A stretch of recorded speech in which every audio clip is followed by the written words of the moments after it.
Hi guys, in this lesson we're going to talk about simplifying nth roots. So this is the second lesson in Unit 3 on radicals.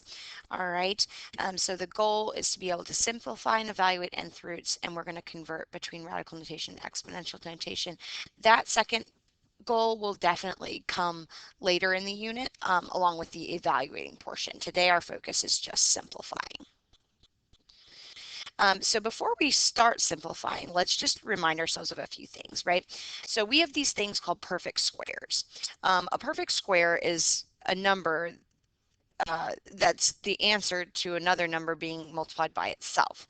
So for instance, 0 squared, 0 times 0 is 0. 1 squared is 1. 2 squared is 4. 3 squared is 9. 4 squared is 16. 5 squared is 25. 6 squared is 36. 7 squared is 49. 8 squared is 64. 9 squared is 81. 10 squared is 100. 11 squared is 121. 12 squared is 144. Most teachers, might stop there when you're in elementary school or whatever. It's nice to be familiar with a little bit further than that. So I'm going to erase these. So 13 squared is 169. 14 squared is 196. 15 squared is 225. 16 squared is 256. 17 squared is 289. 18 squared is 324, 19 squared is 361, and 20 squared is 400. So being able to get up to 20 squared is good. Honestly, if you're able to get up to 15 squared, I'm pretty happy, but it's nice to be aware of these. So these are our perfect squares. So we're going to start off easy and we're going to talk about square roots. So a square root is also known as the second root. Okay, so you can call it the second root. All right, and it looks like this.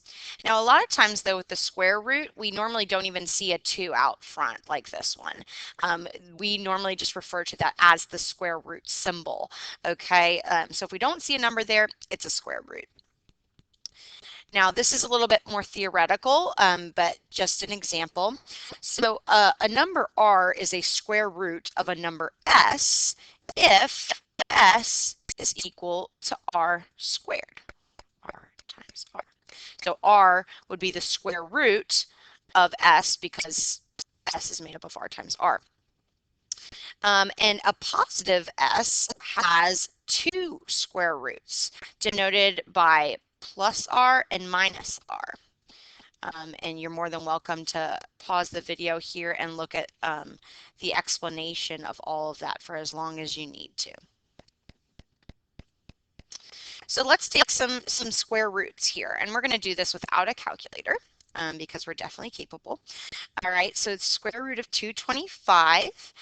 You should recognize 225 as 15 times 15, but remember it could also be negative 15 times negative 15, so we say plus or minus 15.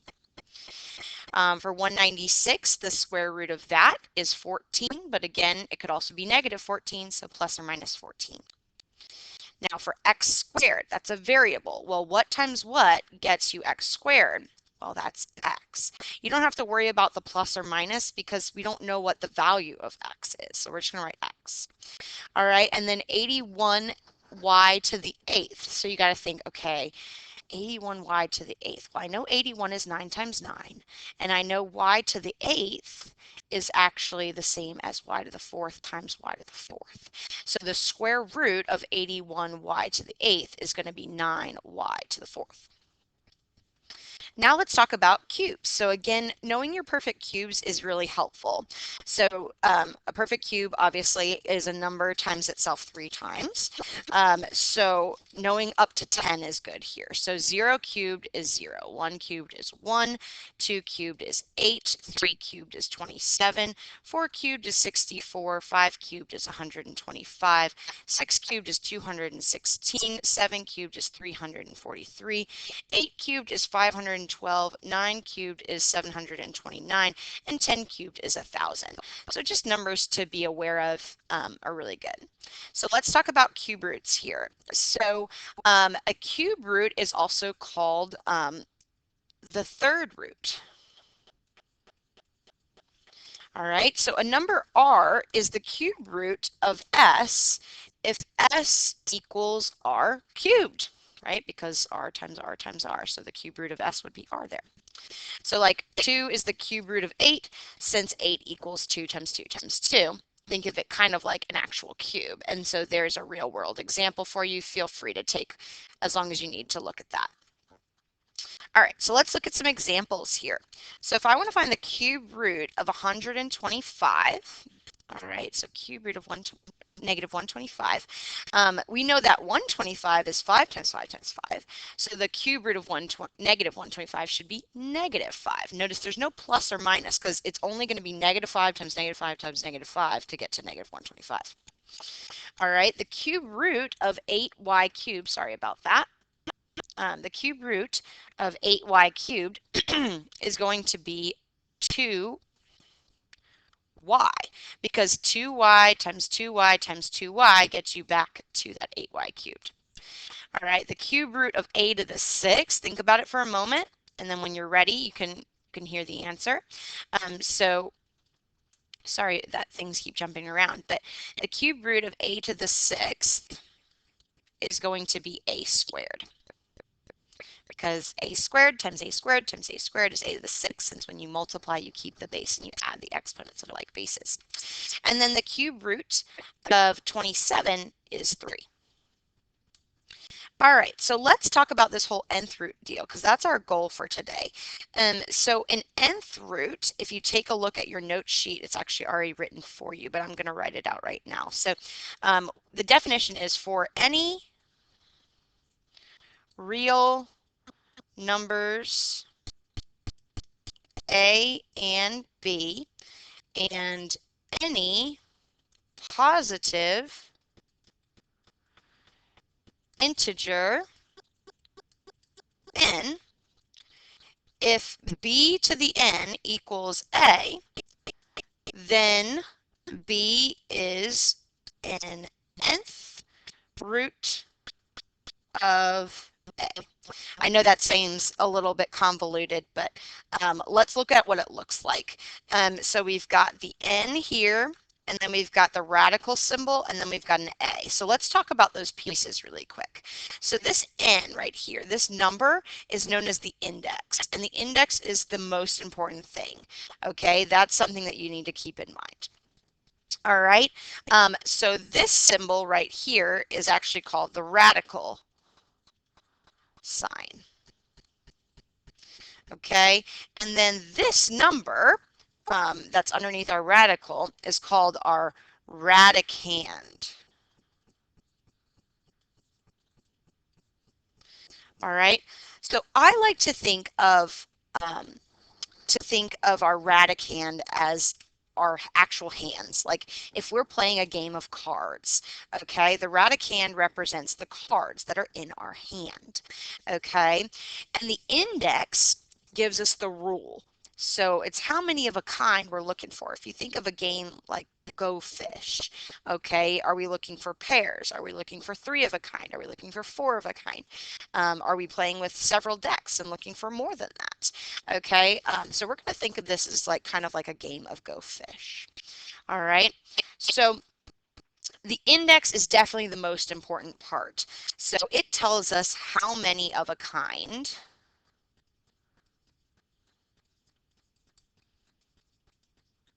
we are looking for. It's kind of like our rules of the game. Now you might notice on your note sheet there's a little bit extra down below. We're going to actually skip that for today, and we're going to jump right into how do we simplify these things. Okay, so I'm going to skip this little section for now and move on to this. So have you ever played Go Fish is my question for you. We think of this whole thing it's kind of like playing Go Fish, okay? Because simplifying nth roots, you know, you're figuring out the rules of the game by your index. All right, so here are some basic steps for what we're going to do. So the first step is we're going to identify the index. All right, then we're going to try to find perfect squares 10 cubes. Now this second step, I mean, it's kind of wishy-washy whether we do it or not, but it is nice. It is helpful if you can recognize them so that you can break down numbers easier. All right. Step 3 says if all else fails, use prime factorization, which is what we are going to do. And then we're going to take out. What are we taking out? Like either our pairs or 3 of a kind or 4 of a kind. And then we're going to simplify if necessary.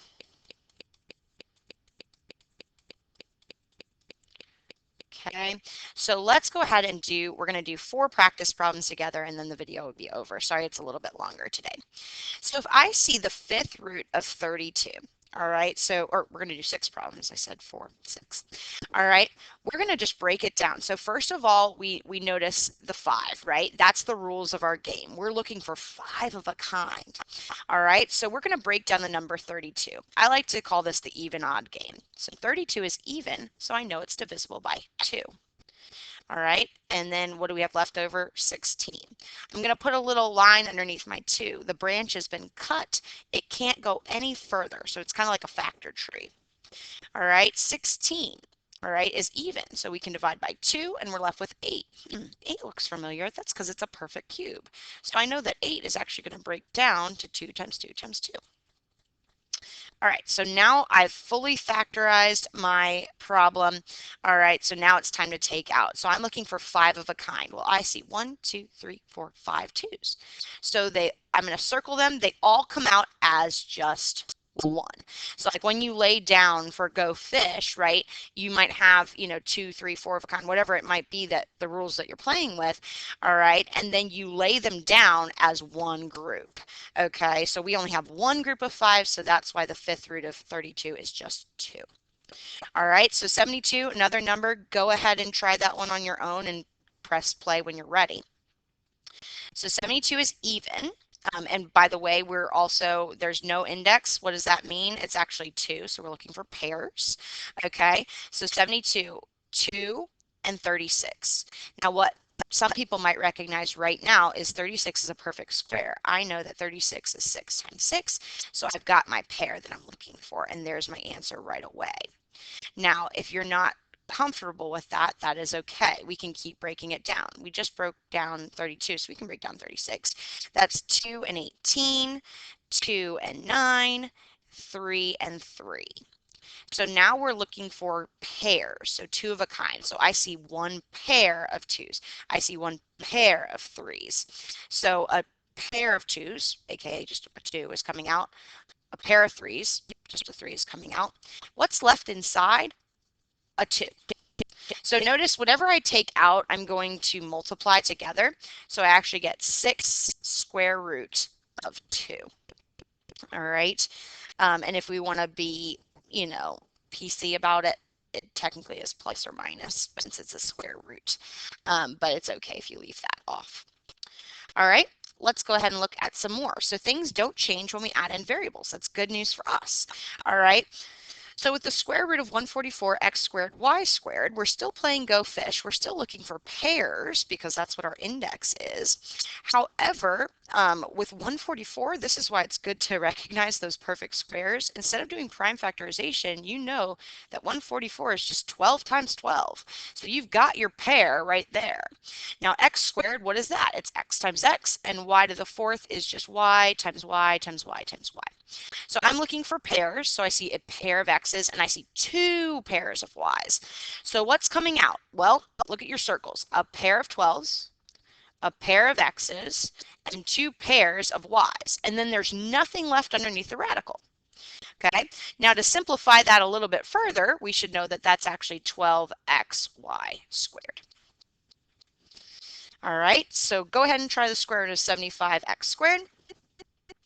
So 75 is odd. It is divisible by 3, and then I'm left with 25 behind. Now it's a square root. I'm looking for pairs, and good thing I know that 25 is a perfect square. All right, x squared is the same as x times x. So I'm looking for pairs. I see a pair of 5s and a pair of x's. So a 5 comes out, an x comes out, and what's left behind? The square root of 3. All right, last two. So I see the cube root of 256 x to the 7th y. All right, so rules of the game, 3 of a kind. All right, we're going to break down 256. So we've got 2 and 128 because it's even. So 2 and 128. That's even. So 2 and 64. Now you could keep breaking down 64, 2 and 32, 2 and 16, but you should notice that 64 is actually a perfect cube. So we could actually just go like this. 64 is 4 times 4 times 4, just to save ourselves some time. You don't have to do that. You can definitely break it down all the way. All right, now x to the 7th is 7 x's, so 4, 5, 6, 7, and we got a y. So now we're looking for 3 of the kind. So I'm going to see 3 of a kind. I'm going to see 2 sets of 3 of a kind for x's. Now, if you had broken down the 256 all the way down into prime factorizations, you would have just ended up with 2 groups of 3 2's. And if you take out 2 groups of 3 2's, that'll be 2 times 2, which gets you 4. So we'll get the same answer. So the 4 comes out, 2 x's come out, and everything else stays inside. Notice I'm going to write the cube root symbol, and then what's left inside? We've got a 2 times 2 times x times y, right? Because those are all the things that were left inside. Let's clean it up. That's going to be 4x squared cube root of 4xy. All right, last problem. So cube root of 600, b to the 5th, c to the 4th. So 3 of a kind is what we're looking for. 600. That's 2 and 300, 2 and 150, 2 and 75, 3 and 25, and then 5 and 5. All right, and then we've got 5 b's and 4 y's. So now we're going to circle. Remember, we're working for 3 of a kind. 1, 2, 3 of a kind. So there's 3 2's. I see 3 b's and I see 3 y's. All right, everything else has to stay inside because it doesn't have its group of 3. Some people like to think of this as like homecoming if we were having homecoming this year. And if you can't go unless you have your group of 3. So we've got a 2 coming out, a b coming out, and a y coming out. All right, what's left behind? The cube root of, well, let's see what we have left. We have 3 times 5 times 5, also known as 75. We have b times b, also known as b squared, and a y. So there's our final. All right, come to class, ready to practice.